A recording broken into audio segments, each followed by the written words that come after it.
Selamat pagi anak-anak semua. Pagi, Bu. Ketemu lagi sama Bu Lydia hari ini. Anak-anak siap belajar? Siap. Belajar, puji Tuhan. Di sini Bu Lydia mau ceritakan tentang kegiatan hari ini, yaitu anak-anak tahu bahwa seorang guru tugasnya adalah mengajar. Di zaman dulu Tuhan Yesus juga mengajar. Ada tahap-tahapannya di dalam seseorang itu bisa mengajar. Kalau seorang guru mengajar itu harus memiliki sertifikat pendidik, baru bisa dikatakan sebagai seorang guru. Kalau zaman dulu Tuhan Yesus mengajar dimanapun saja. Di jalan Tuhan Yesus juga pernah mengajar, di tepi danau, di rumah ibadah. Kalau anak-anak belajarnya di sekolah, ya. Pada zaman dahulu di zaman Yahudi ada tahapan-tahapan untuk bisa memiliki profesi seorang guru. Mengapa Tuhan Yesus mengajar di usia 30 tahun? Karena dalam tradisi orang Yahudi, pada usia inilah seorang dianggap matang untuk mengajar. Di dalam pendidikan Yahudi, ini contohnya, coba anak-anak perhatikan.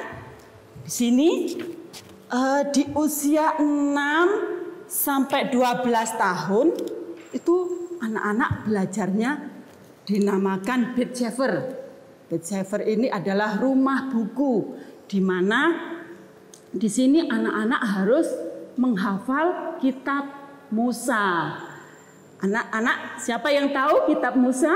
Kitab Musa terdapat di dalam Kejadian, Keluaran, Imamat, Bilangan, Ulangan. Di usia 6 sampai 12 tahun, kalau sekarang itu dikatakan usia SD ya. Itu anak-anak itu harus bisa menghafal kitab Musa dari Kejadian sampai Ulangan. Di situ harus menghafal. Dan ada tahapan lagi yaitu di usia 12 sampai 15 tahun. Ini belajarnya namanya di Beit Madras, di mana dikatakan disebut rumah belajar, di mana anak-anak ini harus menghafal kitab Kejadian sampai Maleakhi. Di situ kitab Kejadian sampai Maleakhi itu di kitab kita adalah di perjanjian lama. Begitu juga di usia ini tadi di usia 6 sampai 12 tahun. Dan ini usia 12 sampai 15 tahun itu dalam tahapan SMP ya. Kalau jenjang sekarang itu di jenjang SMP. Begitu pula di usia 15 sampai 30 tahun. Jelas anak-anak gambarnya? Jelas. Ya. Di usia 15 sampai 30 tahun ini anak-anak Yahudi itu belajarnya di rumah guru dinamakan Beit Talmud, di mana di usia ini siap menjadi guru dan siap mengajar, dan yang sudah lulus ini bisa dipanggil rabi. Dan Tuhan Yesus sudah mengikuti tahapan-tahapan ini. Jadi Tuhan Yesus itu patut dipanggil guru ataupun rabi. Ya, Bu Lydia mau ceritakan tentang Tuhan Yesus mengajar di danau, di tepi danau. Ntar Bu Lydia akan carikan gambarnya. Nih Tuhan Yesus mengajar murid-murid di tepi danau.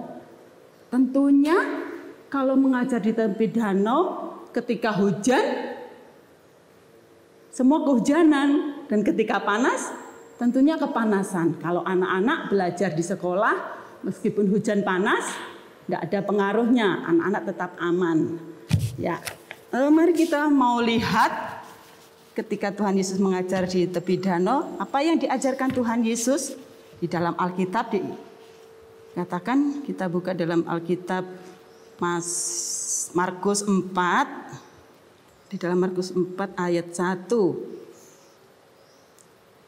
Di sini dikatakan, pada suatu kali Yesus mulai pula mengajar di tepi danau. Maka datanglah orang banyak yang sangat besar jumlahnya mengerumuni dia, sehingga ia naik ke sebuah perahu yang sedang berlabuh, lalu duduk di situ. Sedangkan semua orang banyak itu di darat di tepi danau itu.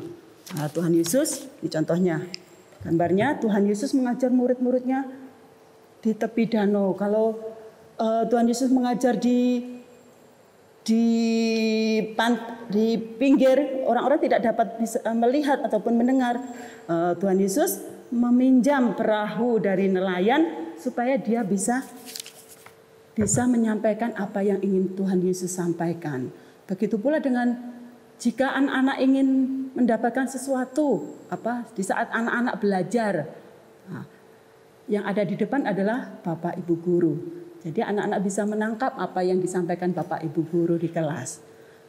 Dalam pengajaran Tuhan Yesus itu sering Tuhan Yesus mengajarkan tentang perumpamaan. Dalam perumpamaan tersebut Tuhan Yesus mengajarkan tentang seorang penabur. Biasanya siapa yang menanam benih di sawah? Bu, jawabannya petani. Betul, petani adalah yang menanam benih di sawah. Di sini dikatakan ada 4 perumpamaan, yaitu yang pertama adalah, nih coba perhatikan, ini ada gambar benih jatuh di pinggir jalan, lalu datanglah burung serta memakan benih itu sampai habis. Di situ katakan bahwa itu perumpamaan orang-orang yang di pinggir jalan, tempat firman ditaburkan, mereka yang mendengarkan firman, lalu datanglah iblis dan mengambil firman yang baru ditaburkan di dalam mereka. Jadi ketika guru-guru menyampaikan kepada anak-anak materi-materi yang diberikan kepada anak-anak seperti itu, ketika anak-anak tidak memperhatikan pelajaran yang disampaikan, kemudian ketika anak-anak pulang lupa apa yang disampaikan Bapak Guru, ya, Pak Ibu Guru di sekolah. Ada perumpamaan lagi, yaitu yang kedua, yaitu sebagian jatuh di tanah yang berbatu-batu, yang tidak banyak tanahnya. Lalu benih itu pun segera tumbuh karena tanahnya tipis.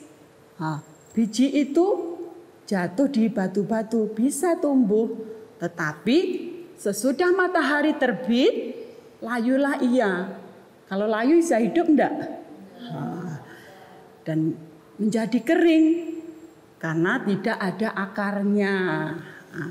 Begitu juga dengan perumpamaan ini, yaitu menjelaskan tentang orang yang mendengarkan firman dan segera menerimanya dengan gembira, tetapi mereka tidak berakar dan tahan sebentar, kemudian datang penindasan, datang penganiayaan.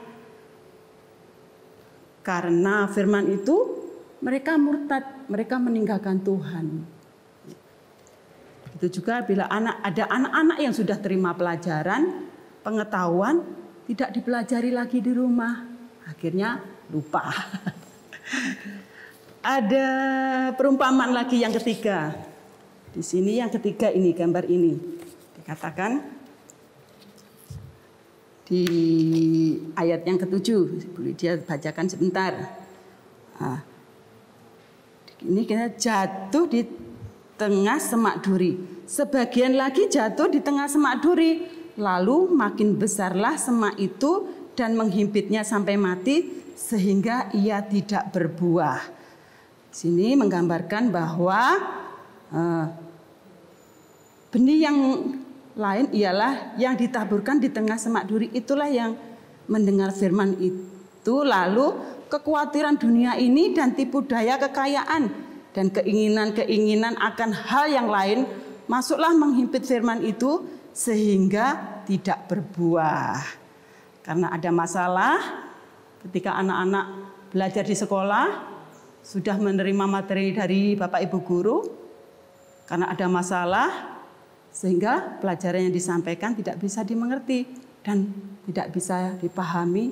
Akhirnya anak-anak tidak bisa mengingat pelajaran itu. Ada juga yang terakhir adalah yaitu benih itu jatuh di tanah yang baik. Ada ayatnya juga di dalam Markus 4 ayat 8. Di sini dikatakan, dan sebagian jatuh di tanah yang baik, ia tumbuh dengan suburnya dan berbuah. Hasilnya ada yang 30 kali lipat, ada yang 60 kali lipat, ada yang 100 kali lipat.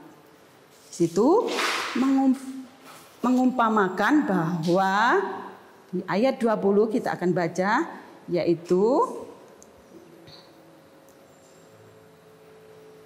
ayat 20. Dan akhirnya yang ditaburkan di tanah yang baik ialah orang yang mendengar dan menyebut firman itu lalu berbuah.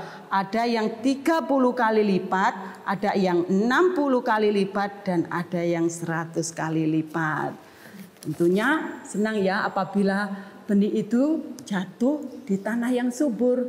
Tentunya akan menghasilkan buah yang banyak seperti petani. Apabila ingin mendapatkan hasil yang baik, maka benih itu harus jatuh di tanah yang subur. Biji itu tidak tumbuh begitu saja, tetapi harus dipupuk, dirawat. Maka petani itu akan menghasilkan buah yang banyak. Dan kita rindu sebagai anak-anak di sini, kita rindu anak-anak mendengarkan ataupun ketika Bapak Ibu guru menjelaskan tentang materi-materi yang ada, anak-anak itu memperhatikan sampai di rumah dipelajari lagi. Ya, jangan dibiarkan setelah terima materi, terima pelajaran sampai di rumah dibiarkan. Kalau anak-anak memperhatikan dengan sungguh-sungguh, belajar dengan sungguh-sungguh, maka ketika ada ulangan, Bapak Ibu guru memberikan ulangan kepada anak-anak, maka Bu guru yakin dan percaya nilai anak-anak pasti bagus. Ya.